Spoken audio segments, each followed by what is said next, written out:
with me now to that memorable November day 152 years ago. Somewhere between 9,000 and 30,000 people surrounded the raised speaker's platform, which was set at some distance from the burial operations. The weather was mild for that time of year, but there may have been a few sprinkles before the services were concluded. Everett gave a 2-hour address that told the story of the battle. He did his research well, basing his words on information from me and others with inside knowledge. The people listened with great interest. It was a moving address, and according to at least one eyewitness, left his audience in tears many times during his masterly effort. Everett had lived up to his well-deserved reputation as a skilled orator. When he sat down, after great applause, Lincoln took his hand and said, "I am no more gratified. I am grateful to you." No doubt grateful for what he said, but also for the lead-in to what Lincoln was to say. Everett was his opening act.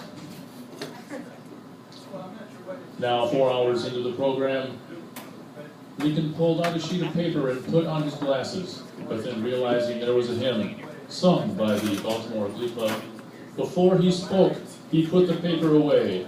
A warm breeze started up, and the American flag began to snap like a whip cracking. Finally, there was silence. Ward Hill Lamon, Lincoln's friend, stood up and bellowed, "The President of the United States."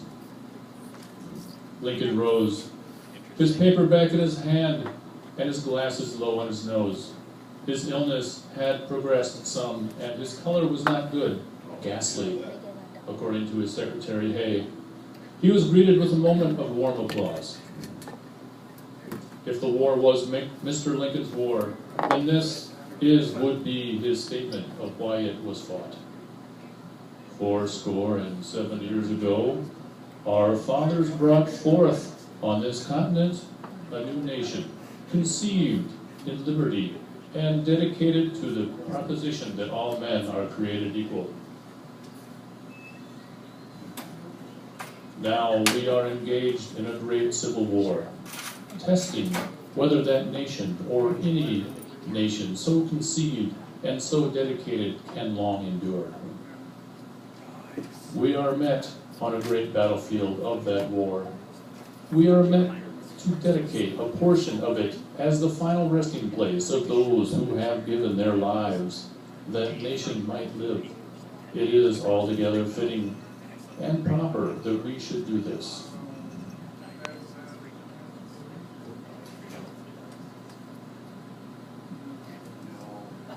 But in a larger sense, we cannot dedicate, we cannot consecrate, we cannot hallow this ground. The brave men, living and dead, who struggled here have consecrated it far above our power to add or detract. The world will little note or long remember what we say here, but it can never forget what they did here. It is for us, the living, rather to be dedicated here to the unfinished work that they have thus far so nobly carried on. It is for us to be here dedicated to the great task remaining before us, that from these honored dead we take increased devotion to that cause for which they gave the last full measure of devotion, that we here highly resolve. That these dead shall not have died in vain, that the nation shall, under God, have a new birth of freedom, and that government of the people by the people shall not perish from the earth. And with these words, just reaching the far end of the crowd, Lincoln sat down as those near him began to applaud.